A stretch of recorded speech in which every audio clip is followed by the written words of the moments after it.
Hello and welcome to TPK Wednesday. My name is Lee, the DM of the new D&D podcast show Behold This Crit, and overall nerdy guy here to help you challenge your party. As always, I need to pop in the disclaimer that you should never try or want to TPK your party. I simply find the trope of a DM trying to kill their players at every turn kind of funny, and therefore thought TPK Wednesday was a haha funny joke, and just saying you really don't want to plan a TPK. You just don't. It's not cool. Don't plan a TPK.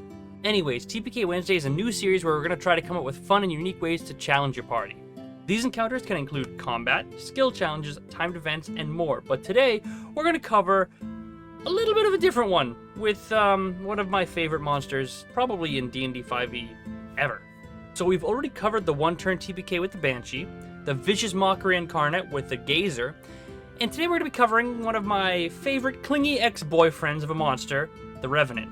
But before I get too far into the actual stat block of this creature, I just want to start by saying it's a CR level 5 monster. Its entire shtick, the Revenant's whole thing, is that it's a creature that claws its way back into the world to exact revenge on one creature that has wronged it, or multitude, it can be one or multiple. And if you're the poor bastard, or group, that wronged it, then you got a fun couple of sessions ahead of you. The Revenant's main thing is called Rejuvenation. Long story short, when the creature dies, or rather when its body is destroyed, its soul lingers for 24 hours before coming back to hunt down the creature which it's sworn vengeance on. Technically, though, it animates another humanoid corpse and regains all of its hit points before doing so. And there's no limit to this. This one ability in the Revenant stat block makes it single-handedly one of the most infuriating monsters you're ever going to have to deal with.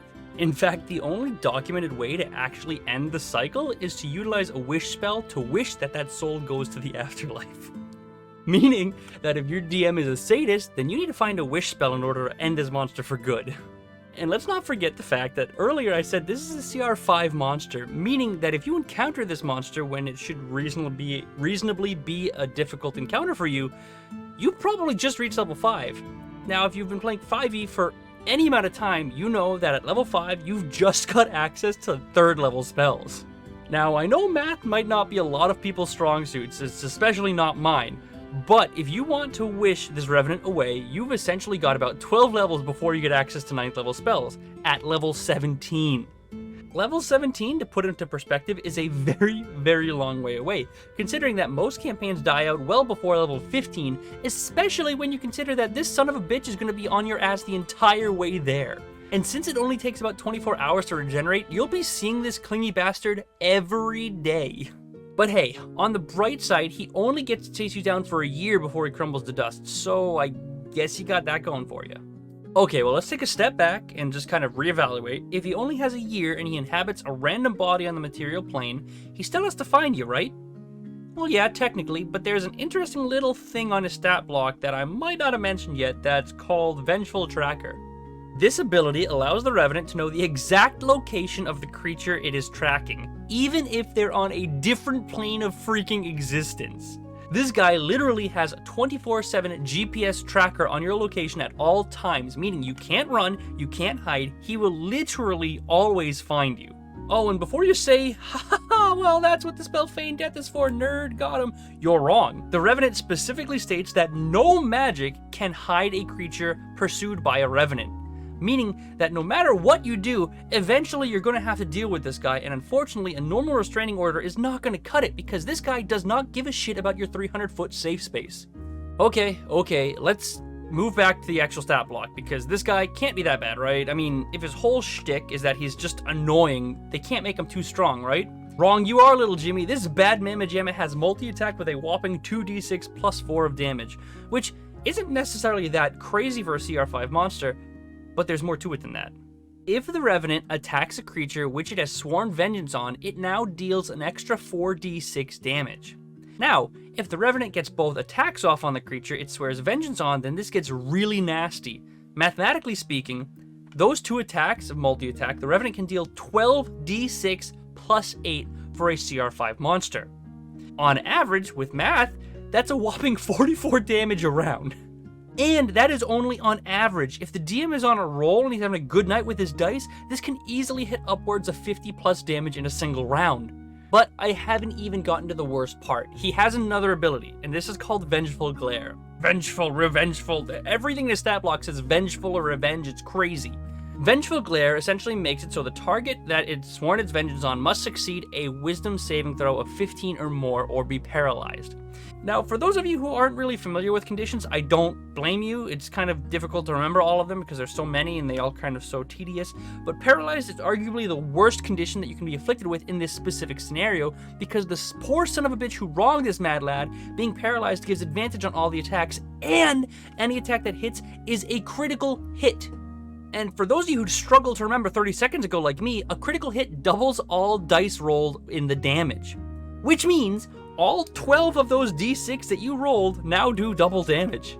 Averaging this out with some math, that on average deals 80 damage in one round to one target. For reference, just for reference, to put this into perspective everything, a level 5 barbarian with a +5 constitution modifier who rolls max health on every health roll will have 85 health. I don't know any single level 5 barbarian that has a +5 constitution modifier, or anyone for that matter who has rolled max health every single roll for 5 levels straight. So if they're being completely honest, then this will 100% of the time bring a player to 0 hit points no matter what at level 5. Now, I don't think I can spell this out any clearer than that, but let me try. If the unfortunate bastard who wronged this John Wick happens to be a class of lesser constitution, I'm looking at you sorcerers, wizards, and them, it is possible to down a party member in the first attack of his multi-attack and then get an auto crit on his second attack because they're incapacitated at 0 hit points, making them automatically fail 2 death saving throws in the first round of combat. And if the unlucky player's dice happens to be misbehaving and they roll below a 10 on their next death save, then they're dead before one round of combat has concluded. Which leads me to why the Revenant might not necessarily belong as a feature on TPK Wednesday. I went back and forth on this one because of this specific reasoning here, but while the Revenant will not rest until the wrongdoer has been successfully killed, if you do kill them, then the combat encounter essentially ends. And while I've made it painfully clear how easy it is to kill a single player, at the same time it's near impossible to TPK an entire party with the Revenant. Because the Revenant doesn't really care about the rest of the party, he just cares about the person he swore vengeance on, and if that person's dead, they just go to the afterlife. Poof, bye-bye. But, okay, it gets better than that. I've only covered half of the Revenant, right? The best part about this is I haven't even covered his natural stats. So let's move on to that and see if he really belongs in TPK Wednesday. For stats, he has a +4 to Strength, a +2 to Dex, a +4 to Constitution, a +1 to Intelligence, a +3 to Wisdom, and a +4 to Charisma. That's a lot. That's pretty damn good stats for a CR5 monster, and honestly outstats many PCs. He also has proficiency in 4 saving throws. He has proficiency in Strength, Constitution, Charisma, which give him a +7 to that saving throw, by the way, and a +6 to a Wisdom saving throw. This makes him really resilient to magic and abilities requiring saving throws, and even more so than that, he has resistance to necrotic and psychic damage and is straight up immune to poison damage. Not to mention, he can't be charmed, exhausted, frightened, paralyzed, poisoned, or stunned, and even turn undead effects do not work on him. Now, at this point, you're probably thinking, yeah, okay, you've spent all this time hyping him up, but he has to have some sort of weakness, right? You're not telling us all of it. And I guess it's time I came clean. Yeah, you're right. I'm very sorry to hide this from you. The Revenant, he only has leather armor, giving him 13 AC, with a total of 12d8 plus 64 hit points, making 136 health on average. I know, it's pretty weak. 13 AC is killer. I know, I'm sorry. Not! That's where the good news ends, because, well, he has a relatively low AC. What if he finds, I don't know, chainmail, scale mail, anything else like that? Any sort of other armor, maybe a shield, who knows? His AC pops up just like that. Not to mention, even if you take the stat block as it is, he also has an ability called Regeneration, which regains 10 hit points at the start of his turn every round of combat, unless he took fire or radiant damage in the last round. But okay, let's say you have a mage with fireball and you can take this guy out no problem, and you end this miserable simp's life with no harm, no foul, and you don't worry about it because you know what? Now you're level 6, we got fire damage, this guy's more of a nuisance than anything. Well, that's great for you. Except for the fact that the Revenant's smart. He is a sadistic son of a bitch, and he knows that he might not be strong enough to take you on after 1, 2, maybe 3 losses. He is spiteful. You pissed in this guy's Cheerios and he wants payback, and he's willing to do anything to get it. In the stat block, it also states that if the foe is too powerful for the Revenant to destroy on its own, it seeks worthy allies to help. Yeah, that's right. This guy literally goes out, grabs a new posse, and comes back to fuck your day up the next day. Now, this video is already getting too long as it is, so I'm going to share one likely ally that I like to use and then leave the rest of it totally up to you. The one ally I always almost give a Revenant is something that I really, and I mean really like because it fits with the Revenant so well, is a Nightmare. Now, if you don't know, a Nightmare, also known as a Hell Horse, is a fallen Pegasus that serves as a steed for creatures of exceptional evil. Now, I'll let you discover their stat block for yourself, but just to give you a quick taste, they're intelligent and they grant fire resistance. Anyways, back to the Revenant. So when the Revenant comes back, he's riding on his new Hellhorse pal and followed by his new fiendish undead posse, and y'all better be ready for a fight because he's going to give you a damn good one. And if all 7 pages of my script have not been enough to convince you that the Revenant is a very, very real threat, I have another little interesting tidbit of information for you. The stat block also states that if the Revenant was a spellcaster in life, then he might retain some of or all of his spellcasting ability. Yep, on top of the past 7 pages of everything I've told you about the Revenant, can you imagine potentially having a spellcaster Revenant? Just think for a second about this. Haste, Vengeful Glare, multi-attack, insta-kill target. Boom, encounter over. That's it. And I'm not even going to get into the possibility of other spells because there's a lot. Look, the bottom line is the Revenant is dangerous. It's dangerous, yes, because it's strong, but that's not the only reason. The Revenant is dangerous because it's so smart.